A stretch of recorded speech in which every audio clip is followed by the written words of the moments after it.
Hello friends, welcome to CEC Gurukul Live Lectures. Dear friends, this is our another session on career counseling called Pratibha Samvardhan, and as promised, here we are for you to give you more and more options so that you can choose one of the career options and make your careers. So friends, today we are going to discuss on what are the career options available in the area of liberal arts and hospitality. And for this discussion, we have with us in our studio Ms. Anjali Kaushik. Anjali Kaushik is a career counselor, a parenting coach and a psychologist, and through her in the past too we have gathered lots and lots of information, and we believe that you have been taking advantages from her experiences too. So let's welcome our guest Ms. Anjali Kaushik once again. Hello ma'am, welcome to the session, and as we have already announced that today we are going to discuss on liberal arts as well as hospitality. Before we talk about the options in the area of liberal arts, first of all I would like to know what are liberal arts, because since past we have been hearing about arts, the subjects associated with the arts subjects. Now this new term has coined, that is liberal arts. So what are liberal arts first of all? So Gitika ji, I would explain what liberal arts is really about. It's a new concept, however, it's not entirely new. It has already been there for years. However, we now call it liberal arts because now we are studying a combination of subjects, interdisciplinary approach of subjects, be it social sciences, be it humanities, be it arts, be it creative arts, even mathematics and natural sciences. So a combination of all of that together, studied by a student at the graduation level, is what is now called as liberal arts. So it's a great field, it's an upcoming field and very much in demand, especially by a student who's moving out into higher education. So when you have already cleared it, how, I mean, what liberal arts are, now the question arises, how to study, where to study, what are the colleges where student can take admission and study such subjects. So kindly explain us in detail. So for a student taking up liberal arts, the aim basically of studying such a subject is to develop a range of intellectual skills, and skills such as critical thinking, skills such as problem solving, analytical ability and creative ability, good communication skills and majorly adaptability. So this is what majorly liberal arts is going to help you develop. And these are the skills which various industries require, you name it, and they all require these skills. And even under the 21st century skills, this is what the requirement of major industries and major employers today is. And liberal arts allows you to develop these skills. So let's have a look exactly what it is about. So you are going to learn critical thinking and analysis, the ability to evaluate complex issues and think critically. That's what you get to learn. You get to develop further your communication skills. So written and verbal communication gets further developed, and that's again the need of the hour. Creative problem solving. This is what employers need today. Cultural awareness, also to understand what various cultures, your culture, and how cultures affect industries, the economy. That's what is learned when you study such subjects. Adaptability is the requirement of the job market today. Also research skills. So you get to learn, research and find out and adapt accordingly to a situation. And this is what any job market would require. So let's also find out what exactly is the curriculum talking about. As I said, it's interdisciplinary learning.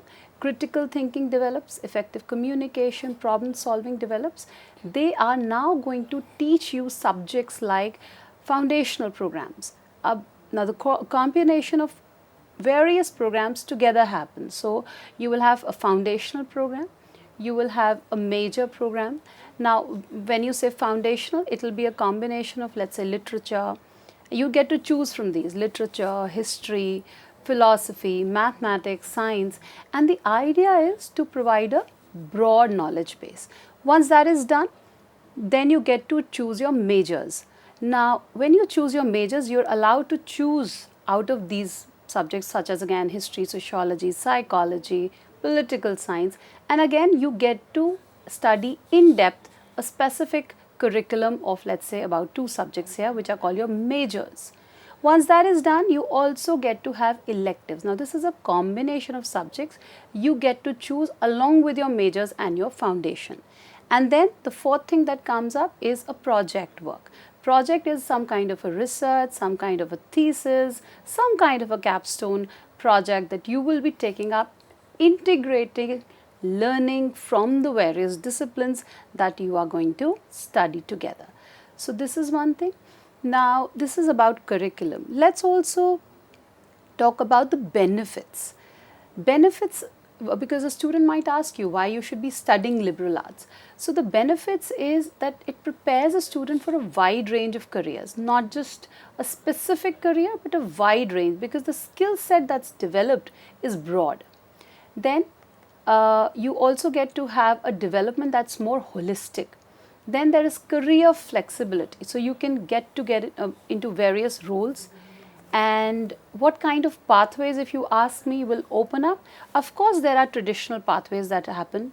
Corporate sector will open up. Non-profit organizations, creative fields will open up.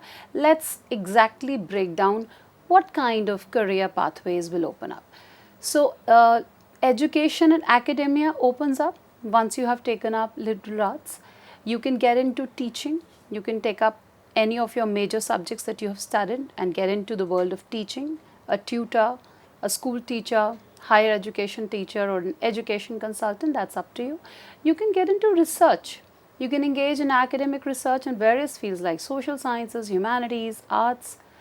Once that is done, you can also take up media and communication, get into the world of journalism, get into the world of public relations, that's also an option.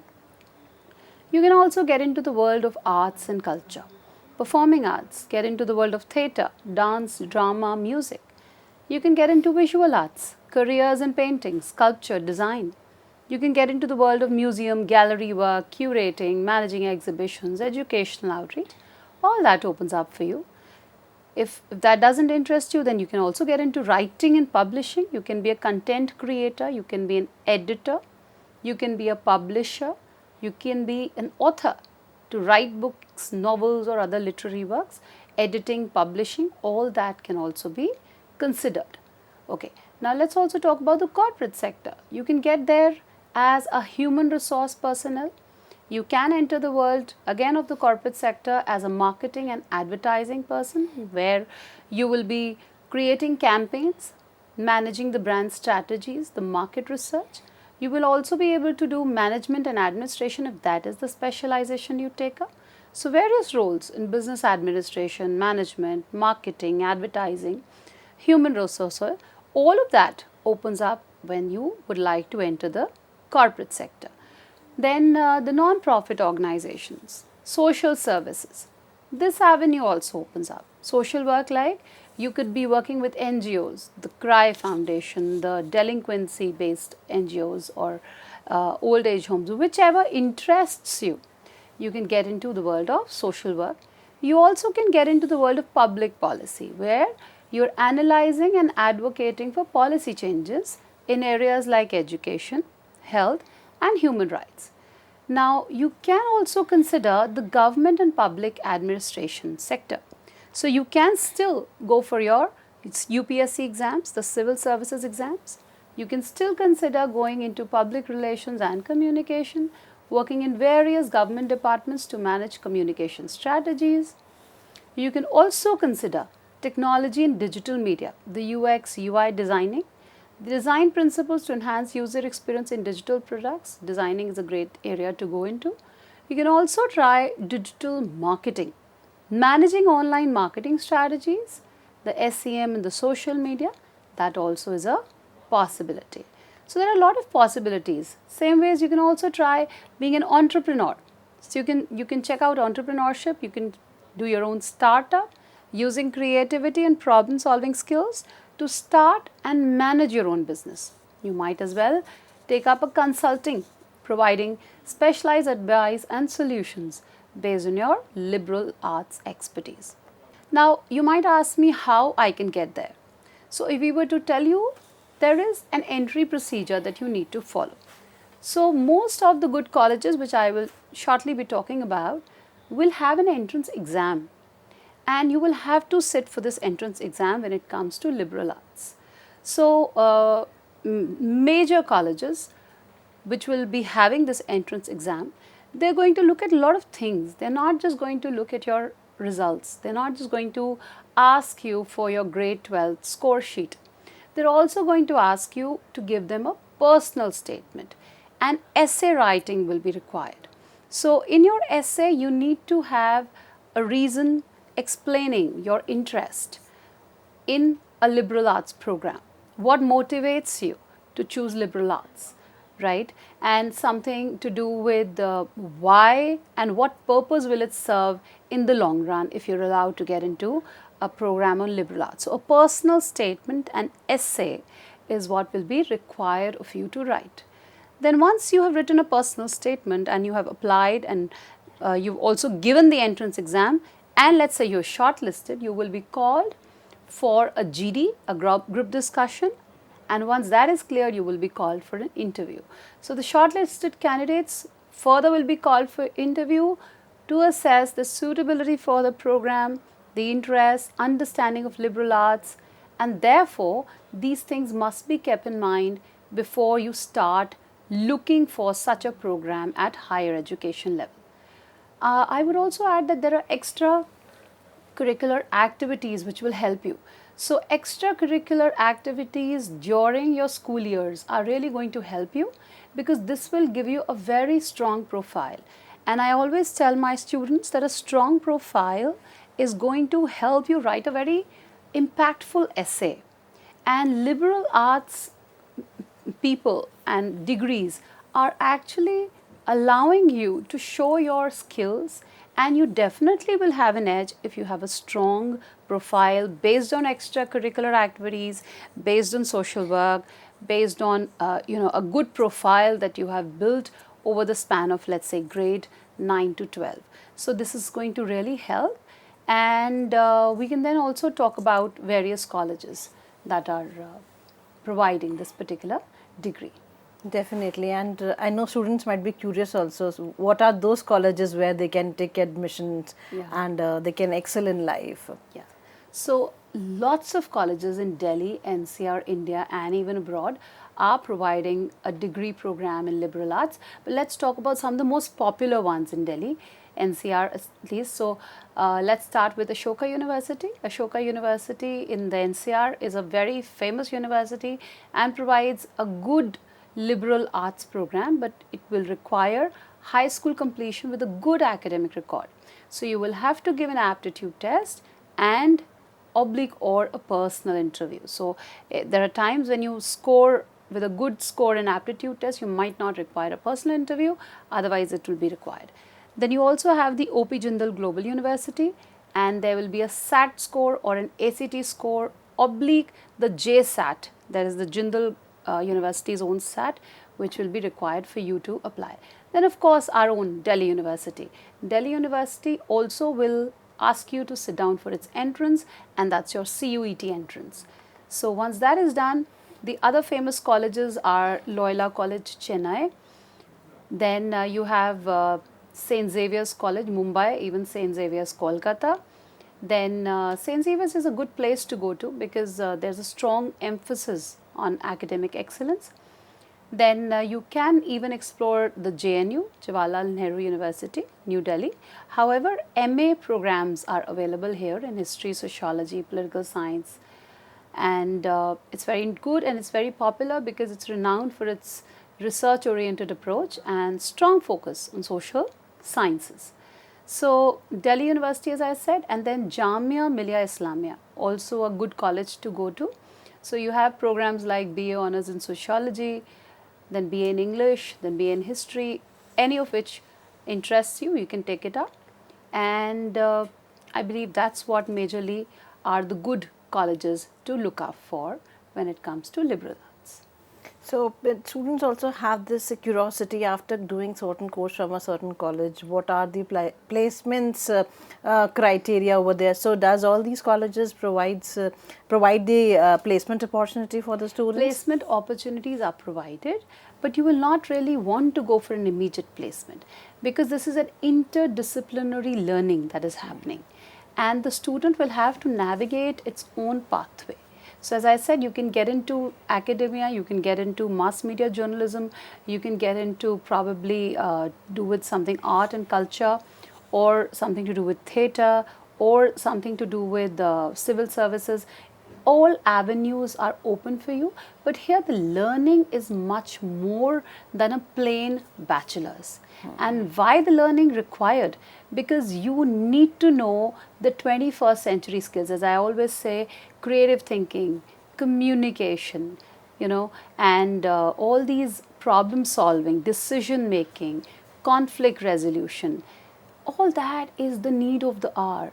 So experts all across any industry that you name it are looking for these skills, which a program in liberal education is easily allowing the child, the student, to develop.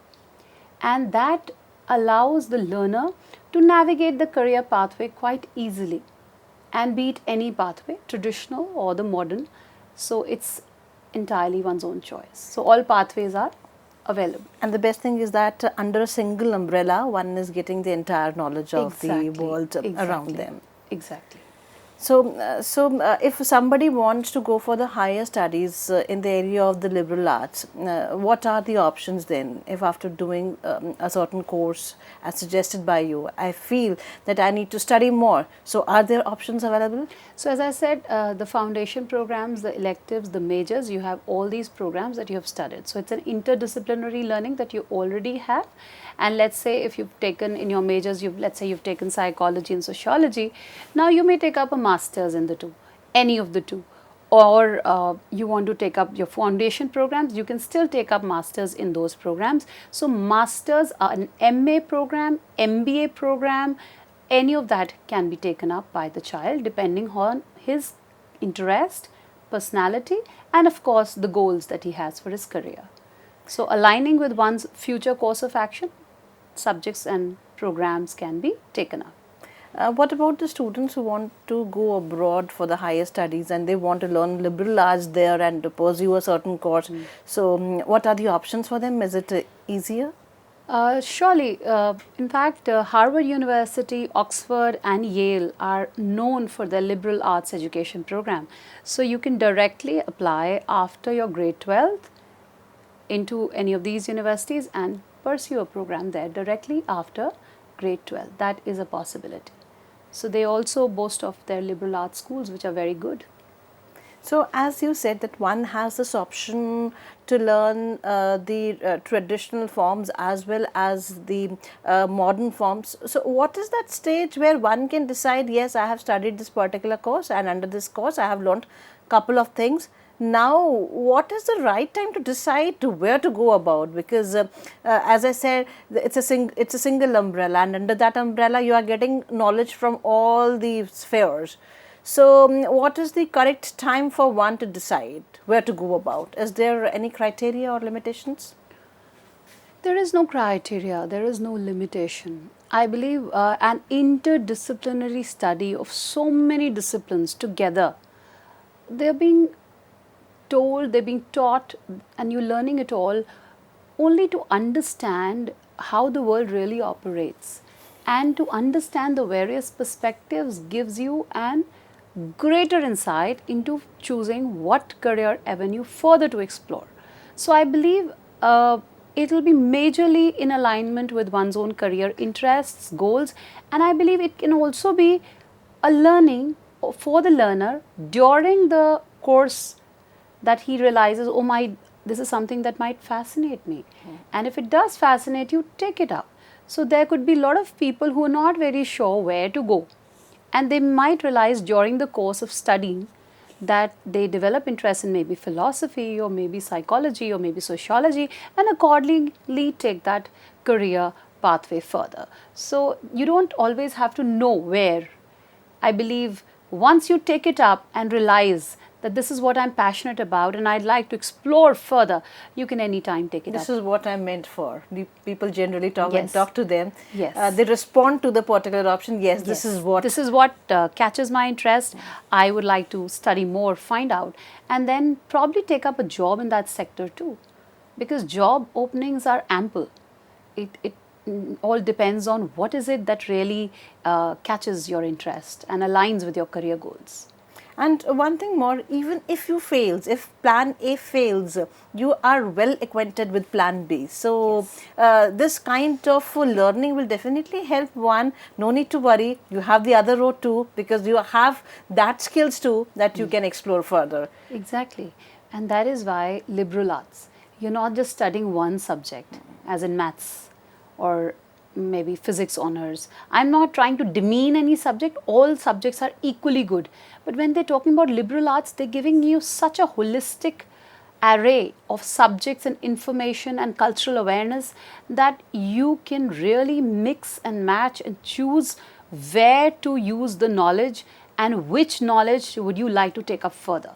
And all that knowledge that you're learning, and not just knowledge, adapting to the newer situations that you will encounter later in life will automatically happen because the learner has been exposed to so much experience, internship opportunities, and maybe even the way they have been learning, the projects that they take up.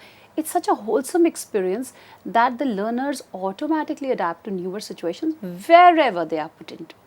So it is giving the higher chances of exploration. Yes. And plus, as you said, when I'm exploring and I'm learning certain things, may I opt for one, but if the it doesn't work, if it doesn't work, the second plan one two is works. plan 2 works. And even if you're stuck with the plan A also, plan 1 also, even then also the other forms what you have learned will obviously help you out in at a crux in I mean applying all wherever it is required. And that might be applicable to newer situations which will keep happening on a much larger scale. As I always tell my learners, that the learner today, by the time he reaches 2040, it is estimated will be changing at least 7 career pathways. I'll repeat. The learner today who will be reaching the age of the year 2040, it is estimated by a statistic which says that they'll be changing 7 career pathways at least during their career journey. So the need to adapt is so highly required by any industry that they might encounter or would want to take it up. And therefore, I believe this learning is really the need of the hour. Now the world seems to be very positive. In fact, during the times when we were in school or when we were doing our college, we often used to hear, you have chosen the wrong path. First you opted for example, particular subject, and now you're doing something else. What is the use of making, and you have wasted your time in learning particular subject, now you're doing something else. But now on the positive side, if you look towards the world today, how we have gelled with the situation. Yes. Our negatives have become our positives. Now we're saying you learn everything, and after that, whatever you feel, so you can go along with that. Yes. I believe the learner can now use and leverage the learning to maximum usage as and when required and as and when the industry that he enters would require it. And that is what I believe should be developed by various programs. Liberal arts is one such program. And the way the career options are, I mean, they are before us. We are making use of anything and everything everywhere. For example, if you talk about, for example, an entrepreneur, he or she may be, I mean, his learning must maybe have diversified. He may be from the sciences background, but he is doing something related to the arts. So it is all application based, and I feel so that liberal arts has its contribution towards it. Totally, because learning today is not just about one particular subject, and I believe learning today, Gitika ji, is not just about a subject. It can be from any resource, any in person, any internet means. I believe technology is itself a source of learning. So subject based knowledge is no longer restricted to give you a wholesome experience. There can be various sources. It can be one subject, it can be an interdisciplinary understanding, because to understand today's world, You just don't require particular subjects. You do require interdisciplinary understanding of life, of world, and how economies operate and how industries work. One needs to have just to have a right perspective, Totally. and your world will change automatically. So Anjali ji, thank you so much for giving us this vivacious session where you have turned the tables, and I would say you have given a new insight. We have started thinking the other way around. Yes, this is also the option. There is no failures in life. Wherever there is a failure, there is a new beginning. So this is what being taught by you through this entire session. Totally. So dear friends, we believe that you might have gathered lots and lots of information, and you also have started thinking. So keep watching us, keep writing us, and please keep giving your feedback. We are looking forward for your suggestions too. Thank you so much for watching us.